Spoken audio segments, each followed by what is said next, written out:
And it still makes me emotional to think how little I thought I was worth before I started this program. And I'm now the most valuable thing in my life, and I'm okay with, I feel great about that. The program that you put together, put a mirror in front of me and, let me see who I am. Yeah. I think the whole program was a progressive journey of me learning to see that there's nothing wrong with me. Ayahuasca is definitely an opening, but the counseling, I just can't say enough good stuff about it. If you would have told me the end game in the beginning, and I probably would have bailed. There are no downsides to going on this journey, and I think I was blessed to be ready. I showed up for myself. I have a chance to open further now. I have a chance to heal, continue to heal. I have healed. I think this life is a journey of healing and growth, and I have spent a lot of time in this past year and a half, forgiving myself too. Keep going back to, loving myself, that I'm worth. Hello, beautiful people. Welcome back to our podcast, Ayahuasca Avatars. And today is a special testimonial of this powerful work with one of my ex-clients, Tony. Welcome, Tony, to the podcast. Thank you so much for coming and willing to share your story. Yes, thank you for inviting me, Nina. So those of you who follow my podcast, you know that I have this 15 months long program, Ayahuasca assisted therapy, where, I provide a wide container for people that includes the preparation and a long 1-year integration process after the ceremony, in order to really go deeper into this work and kind of uproot those patterns, those behaviors, those ideas that are causing us suffering.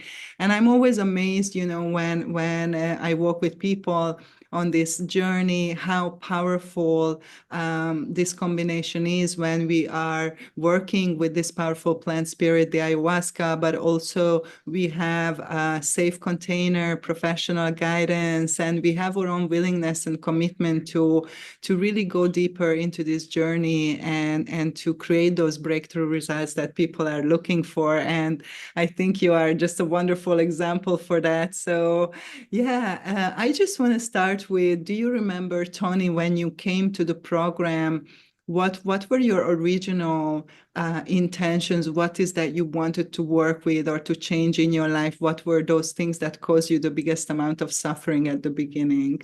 Sure. I think I was facing a tremendous amount of anxiety.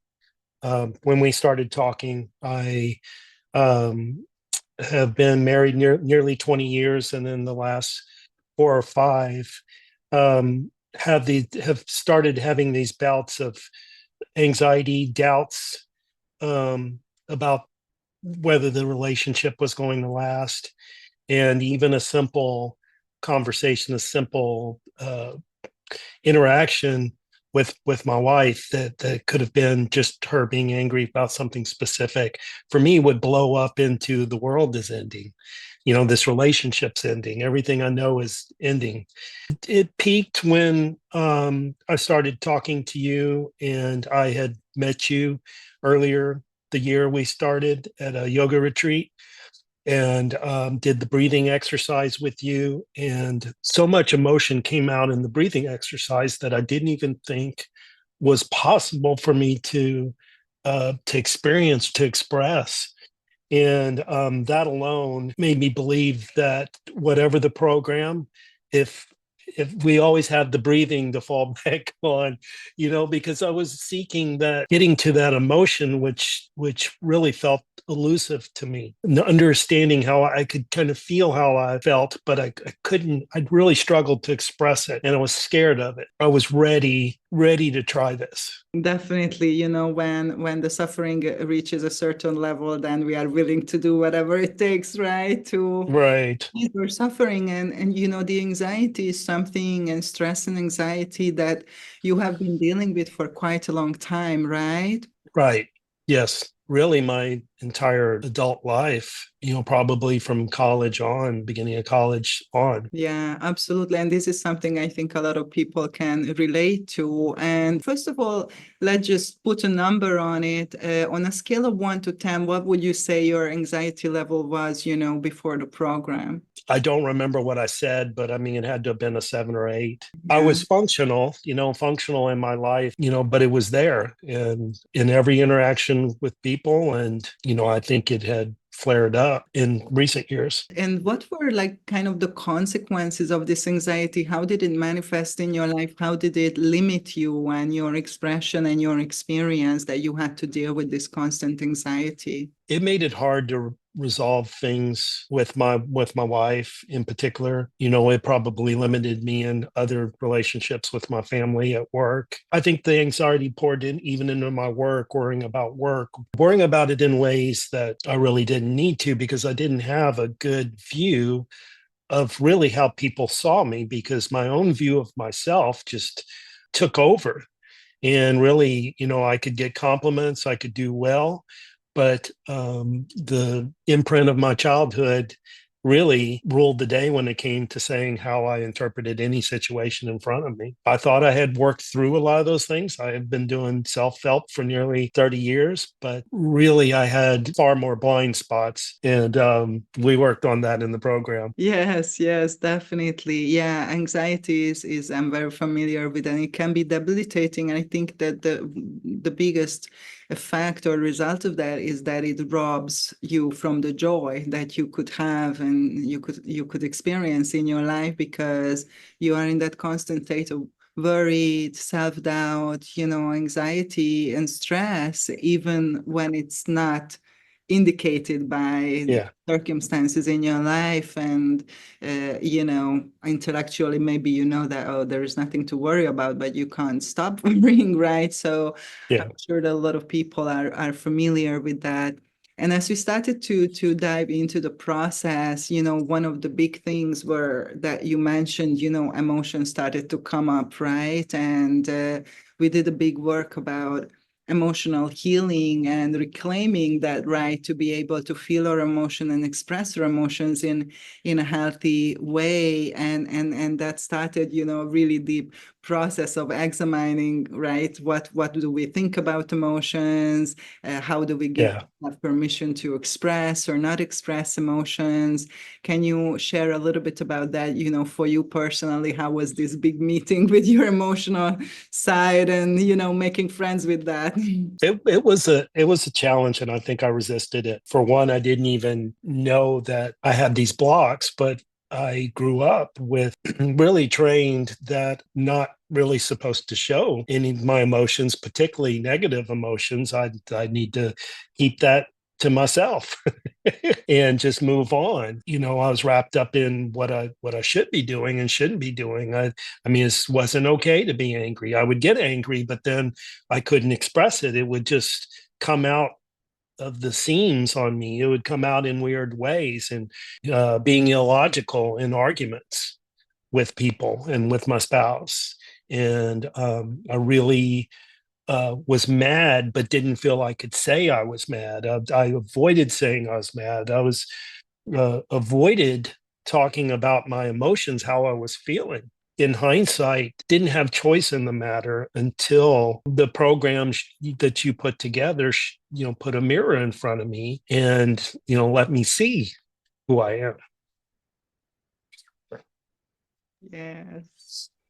Thank you. Thank you for sharing. This is so, I'm sure a lot of people can connect to that, because there is a cultural and societal conditioning, as you mentioned, labeling emotions as something, some emotions are negative or undesirable. And we are trained from a very early age to go against them and trying to bottle them up and suppress them and hold them inside. And this is not a good strategy. Yeah. Yeah. How did that work out for you, trying to suppress all these emotional content? I mean, I had learned to live with it, and, I was functional at a certain level, but I really didn't have the satisfaction and the confidence of who I am. And that impacted all my relationships. Yeah, absolutely. We talked about a lot that, you cannot effectively suppress emotions long term. As you said, it kind of comes out on the seams, right? It's Yeah, coming out, no matter what. And if you are in resistance to it, then it comes out normally in undesirable ways, right? We tend to right, go up, project it onto other people, be passive aggressive, be more conflict seeking, all these kind of things of unconsciously trying to express, that those emotions that we are holding inside. So it's a big learning experience. And as we started to investigate, where is this stemming from, this great resistance towards emotional expression and all these programs, you remember where we ended up with, I'm sure.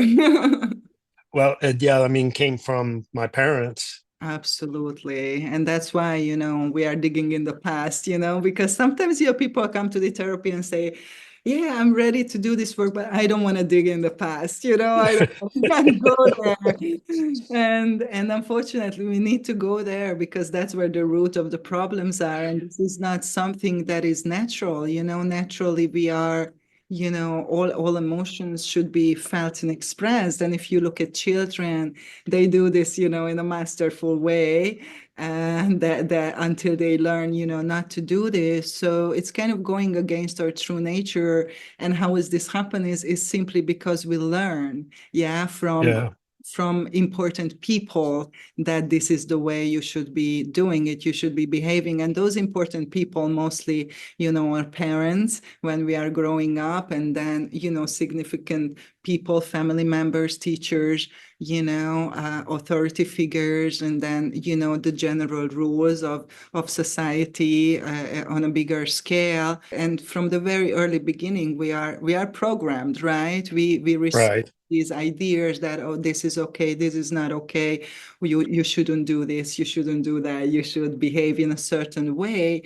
And as you said, we believe it because we are children, and whatever our parents say, it's the gospel of God, right? We are not Yeah, questioning at that point. And, just have to be mentioned here that they are not doing this out of some malicious purpose. Is simply, a type of ignorance that they are not aware either that, hey, long term, maybe this is not the best that you can do, and what are the long term consequences of that. So we always talk about, like healing our relationships is with our parents is a big step towards like emotional maturation. Like, how did this look like for you personally when we revisited these places? How did your idea of your parents and then your relationship and connection to them changed as a result of this work that we were doing? in the end, I really had a lot of sympathy for my parents, even though it was a real shock for me how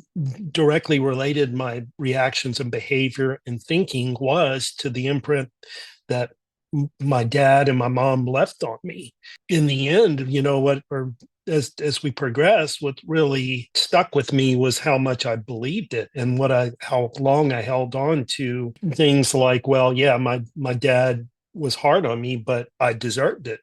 And it was like, well, why did I deserve it? I was like, well, because I was bad. And I had really believed that. And I had believed in my story of my life that, okay, they raised me, but I grew up as this independent child that started his own life. And, once that took off, they didn't have much to do with anything I was doing. I had no idea how much that was affecting me all the time. And really even, I mean, still that still does. I'm conscious of it now, and I can step out of it much easier. But oh my gosh. That's the true power, right? The power of awareness that the plant Yeah, the sweet, because this is like a lifetime journey, to unwind, unprogram all these limitations and all these conditioning and programming. But once we start to become aware, we have a choice, right? And when we notice that we are reverting back into some old program that is not healthy or doesn't serve us, we can make a conscious choice to stop and turn our attention into a different direction, Yeah.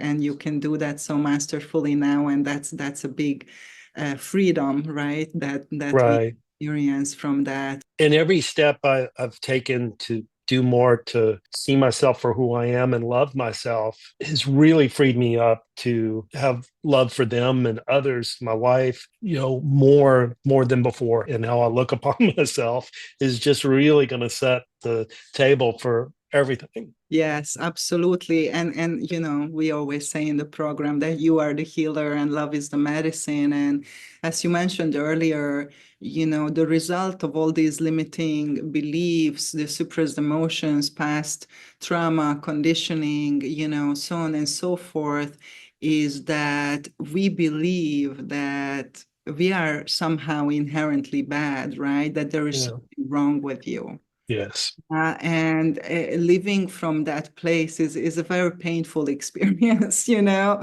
It's very, and then you constantly trying, right, to fix something, and most of the times we don't succeed, and just the believing itself that you are somehow bad and you need to be punished or you deserve to suffer.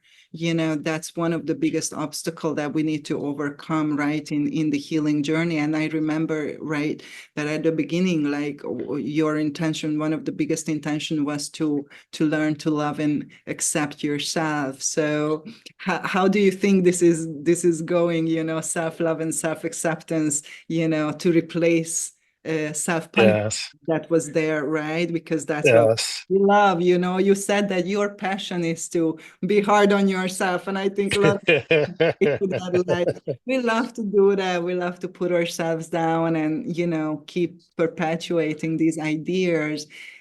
So tell me about a little bit your journey towards that love and acceptance towards yourself first, and then towards all your relations. I think the whole program was a progressive journey of me learning to see that there's nothing wrong with me. And because I always would go back to the things that were wrong with me, the that I'm bad, I'm lazy, I'm unfocused.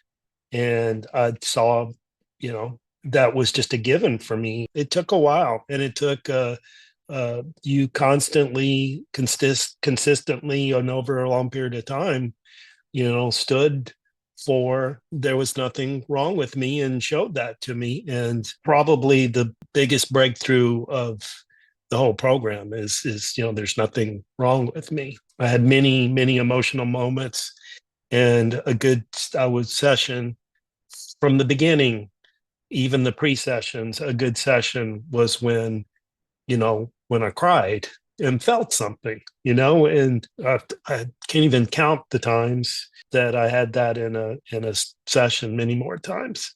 So I feel blessed about how this journey went, and appreciative of the opportunity to do this with you. Thank you. I feel absolutely the same way. So when we start to move away from these ideas, right, these programs that were given to us and we believe, then we start to question, right? We had our favorite question to ask that we asked many, many times during the program: is this true? Right? Yes. This statement true based on my own personal, right? That was like one of our sword of truth, right? And we started to unravel that a lot of them were not true. There are so many things that we take as given, that we take as truth, right? Once and never even questioned, throughout our whole lifetime.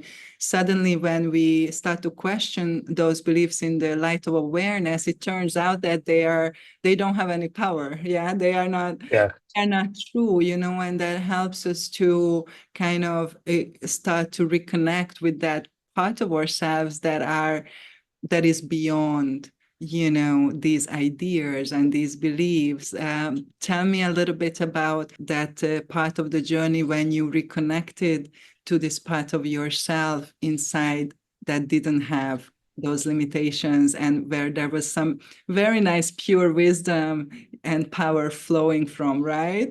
How was that? Oh, can't say I understood what started that, but it just came to me probably three-quarters through the program instead of writing notes, and it was like a daily action list, or results today list, to just a sheer expression of whatever was coming out of me and through me onto the paper, and I just played with it and let myself.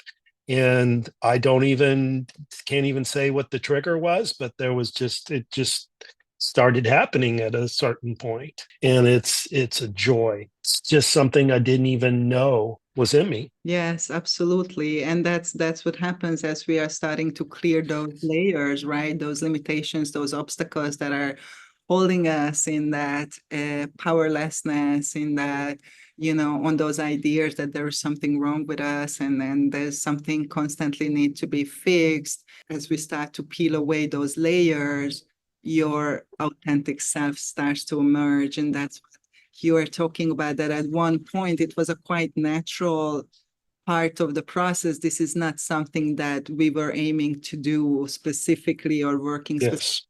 Yes. What we were working on is to remove what doesn't serve you, to let go what is not true, and at one point, whoops, it emerged, the real Tony, and that was so beautiful. I would like to share a couple of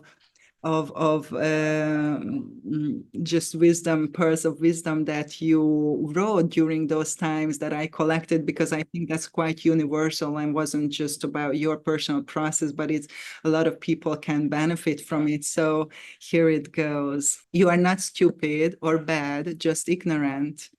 Honor yourself. The only person judging you is you. You are awesome, my friend. Life is growth. Life is an opportunity to love. In the end, self-love is what lifts all boats.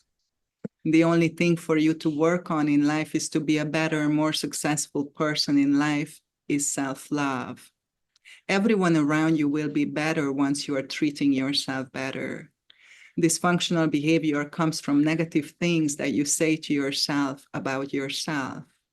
And emotions are your telltale sign. They show what needs work. The biggest challenge will likely be finding the suppressed ones. As males, we have raised not to show or express them. Understanding how someone else feels from their perspective is important and even critical. Your self-identity is not who you are. It's only who you think you are. I am the creator, and there are infinite possibilities. It's time to live, and it's time to be me. Let's stay connected. Follow your joy, passion, and take a deep breath, because you are a magical being. Let's embrace it. Find your joy, find your heart, follow your intuition. Make the most of the now, stay present, because everything is fine in the present. There is no need to worry. It is time to set my mind free. With breath comes presence, and with breath comes peace, purpose, and love. And I think this was just so beautiful. And it was that type of energy and this type of voice that you connected within yourself was something very, very different from those voices created all the anxiety and the turmoil and the internal war inside of you. Like, how was this experience to kind of reconnect to this fountain of Oh, in yourself? it feels like a new experience because, I probably have to go back to my childhood to think about just expressing myself so purely like that, and just even hearing the words come back to me, it's like I do remember writing them, but I have it's something that's in daily life that's so easy to forget. Yes, it's a practice, right? We need a reminder Yes. to bring us back into that presence, right? In a Right. peaceful place where everything is okay, and all your answers lay there. These were things that I say to you, you didn't read in a book. There was no teacher. This was something that came from within you, and we all have this Yeah. within us. and it's a very different quality of space, right? Because that those voices in the mind, that are causing the discomfort are have a very different quality, and of course make you feel a very different way. And when we always say that the biggest journey, right, is from the head to the heart, and this is exactly Yeah. about here, and this is that journey that you undertook, and you managed, to take a step back and sink into your body, sink into your heart, and stay present there. And as soon as you were able to do that, you connected with this internal guidance, this inner voice, this wealth of wisdom and power and strength that was always there, but it was so hidden that we didn't even Yeah. have this, right? You feel that you are still confident that you can return to this place whenever you need.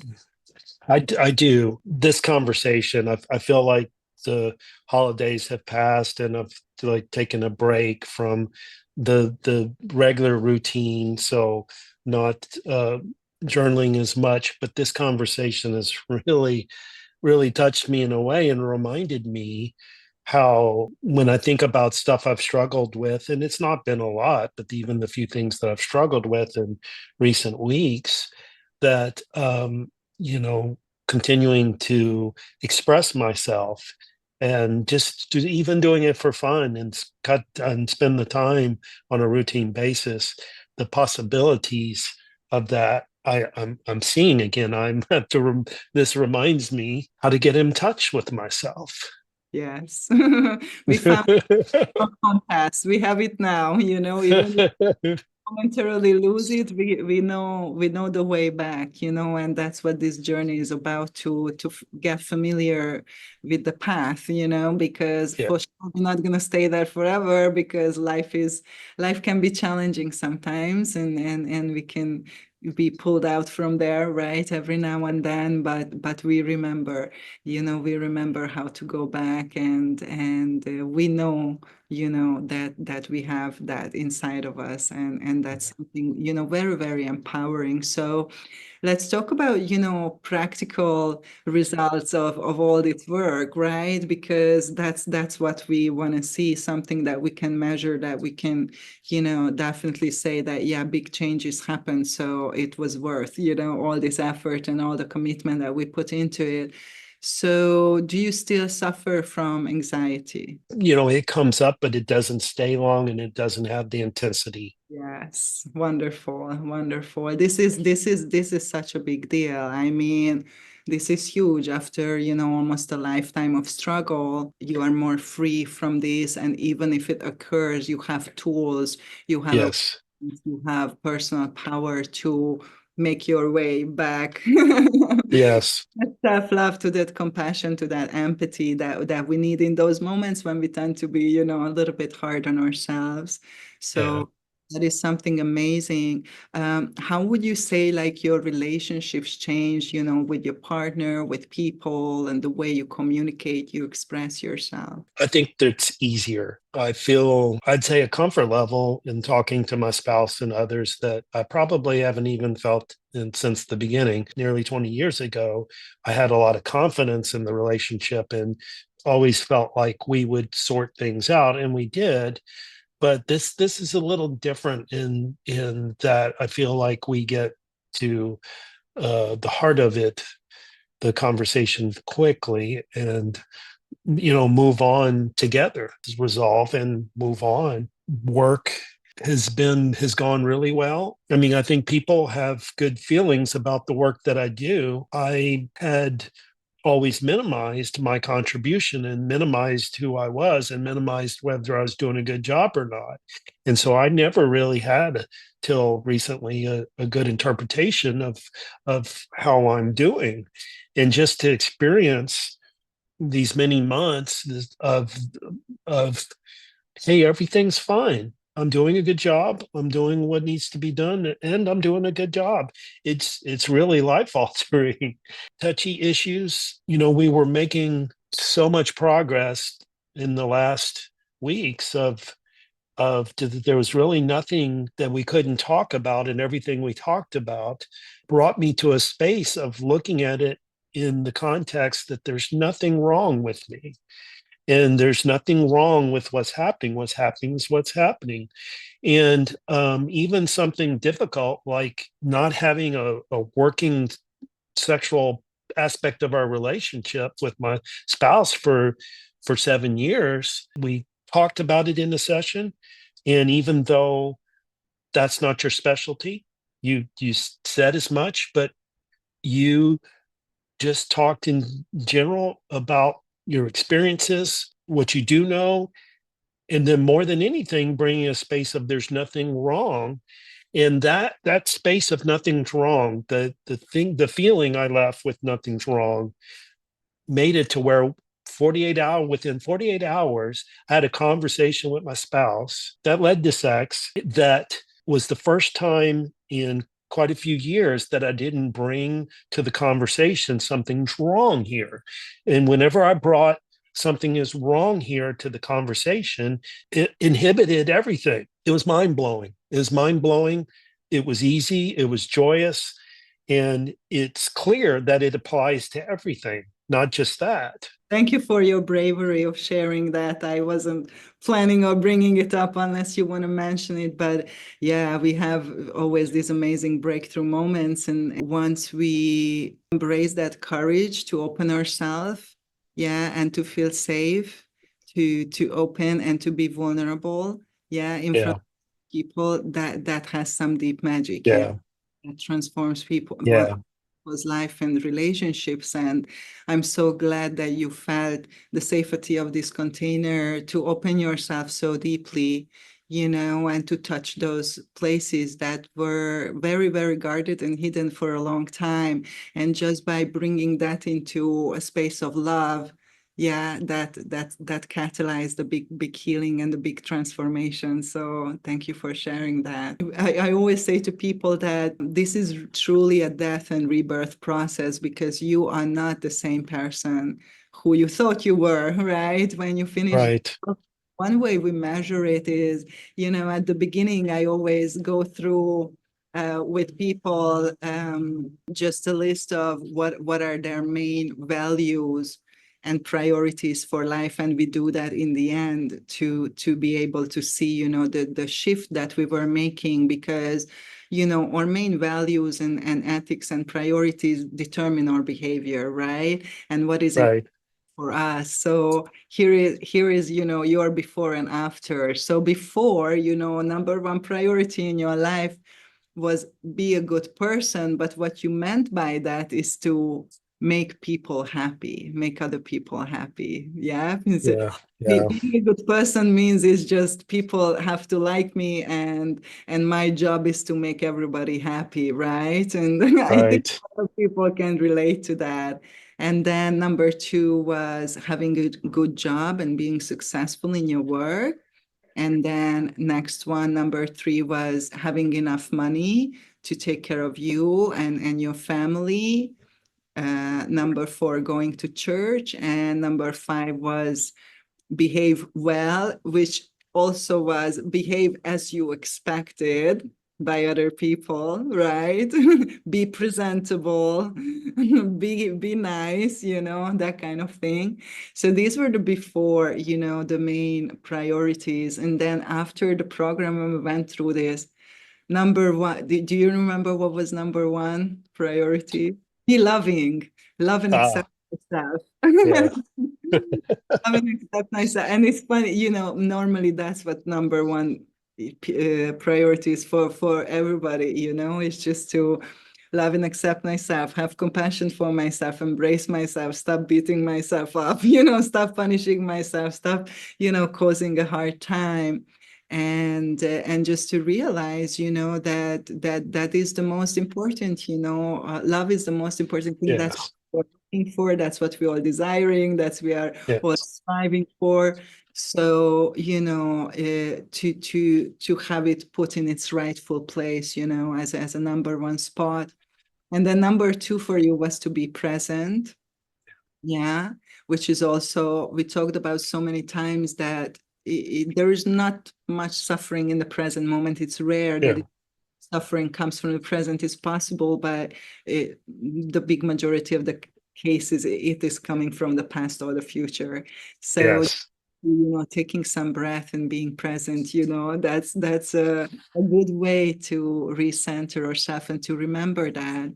Number 3 was self-discovery. Yeah, Mm. Yeah.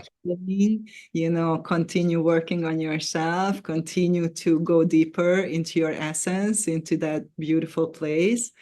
And number 4 was contribute to the greater good. Yeah, help others, help the Mm. community, and be an agent of that change. And the next one was just cultivating good relationships, loving relationships, and be a good part of the community. What do you think, or how do you feel about this great shift, in your whole mindset and priorities and behaviors? I think it inspires me because the previous thinking of trying to please others is if, I didn't believe that was what I was doing. It really had to be explained to me in blunt language so I could see it. But if you go on a journey to please others and make that your mission, it's going to be a failed mission. Absolutely, absolutely. I wholeheartedly agree with that, and we never find that contentment, right? What would your message be to people who are thinking about undertaking a similar journey, or they are called to work with sacred plants, especially the Mother Ayahuasca? Like, what is that you would like to put forward to them? Ayahuasca is definitely an opening, but the counseling, I just can't say enough good stuff about it, because once the opening's there, then something needs to be done with it. And it was quite a process of getting to where I started, which if you would have told me the end game in the beginning, and I probably would have bailed or just said, we're not, I don't see how we're going to get there. I don't know what you're talking about. There are no downsides to going on this journey. And I think I was blessed to be ready. I showed up for myself through this whole process. It was not a long, torturous process. It was and feels like a very short, perfect, joyous process. One of the easiest things I've done in my life. And usually a journey like this would have been something I can't think of a time I have not resisted. Getting some understanding of the depth of which we've painted ourselves in a corner with the beliefs that are just in the programming. You can't really see the full extent of it. I have a chance to open further now. I have a chance to heal, continue to heal. I have healed. I think this life is a journey of healing and growth, and I have spent a lot of time in this past year and a half, forgiving myself too. Keep going back to, loving myself, that I'm worth it. And it still makes me emotional to think how little I thought I was worth before I started this program. And I'm now the most valuable thing in my life, and I'm okay I feel great about that. That's exactly what I wanted to ask. How do you feel about yourself now after under? But you just answered. Yeah, the most precious, most beautiful things. And also, like, how did your definition of yourself change, compared to, oh, I am just a, little Oh, powerless, sinful human being, like, how did that change, throughout it? I feel now I really feel it through and through that I'm one with God. I'm one with the universe. Everything about me, is part of God, what I would previously call good and bad. And that has less meaning, the good and bad, than it really used to. And I feel that's a really good thing. It's a really freeing thing. And I don't feel untethered by that. I feel more loving. And that's what we call like a spiritual awakening, right? A spiritual journey, and remembering of our true nature, and remembering the perfection of all, and learning to embrace it all, right? And to love it all, the good and the bad, the beautiful and the ugly, touch these deeper places within us, that are not harmed by this physical life, and Yeah. this is something that we truly that is the true medicine, to that connection, right, to yourself, and seeing yourself with the eyes of love, right? Yes. As you say, when we can love ourselves, that it's very easy to love others. When we have Yes. compassion for ourselves, we are compassionate to others. When we can forgive ourselves, we can easily forgive others. And that's what it's all about. It all starts with the self, and we have to undertake this journey, to get there. And there is nothing outside of us that can do this for us. And that's why it Yeah. is so empowering. Do you feel more empowered and confident?